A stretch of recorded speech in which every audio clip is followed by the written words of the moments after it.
Президент Петро Порошенко із першою леді прибув до Сполучених Штатів на Генасамблею Організації Об'єднаних Націй. Що уже встиг зробити, які зустрічі заплановані, знає власкор сабитій у США Дар'я Дієгуц.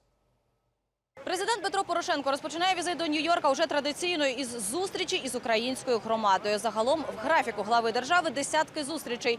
Зокрема, із віце-президентом США Джо Байденом, лідером Туреччини Таїпом Реджепом Ердоганом та кандидатом у президенти США від Демократичної партії Хіларі Клінтон. Не виключно також, що Порошенко зустрінеться із її опонентом Дональдом Трампом. Власне, в ООН заплановані два виступи на саміті із кризи біженців та під час загальних дебатів. Міжнародну спільноту Порошенко закликатиме ухвалити нову резолюцію про порушення прав людини в анексованому Криму. Сьогодні, як ніколи, важливо, щоб санкції щодо Російської Федерації продовжилися і поширювалися. І в своєму зверненні до Верховної Ради я зазначив, що порушення Росією прав людини на окупованих територіях, в тому числі і щодо кримських татар, вимагає впровадження додаткових секторальних санкцій. Світ має обов'язково реагувати на це.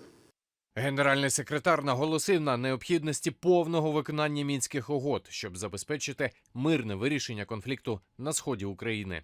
З повідомлення прес-служби за підсумками переговорів у штаб-квартирі ООН. На відміну від попереднього року, коли ситуація в Україні була однією з ключових тем ООН, цього разу в центрі уваги Сирія, Північна Корея та криза біженців. Водночас говоритимуть світові лідери і про Мінські угоди, і про реформу Ради безпеки ООН, де Росія досі має право вето і таким чином фактично уникає відповідальності за порушення норм міжнародного права. За тиждень високої політики в Нью-Йорку відбудеться понад 1000 зустрічей. В місті надзвичайні заходи безпеки. Їх посилили іще більше після вибуху, що стався в суботу ввечері в одному із центральних районів міста. Із Нью-Йорка Дар'я Дієгуц, Леонід Попович, Сабиття, канал Україна.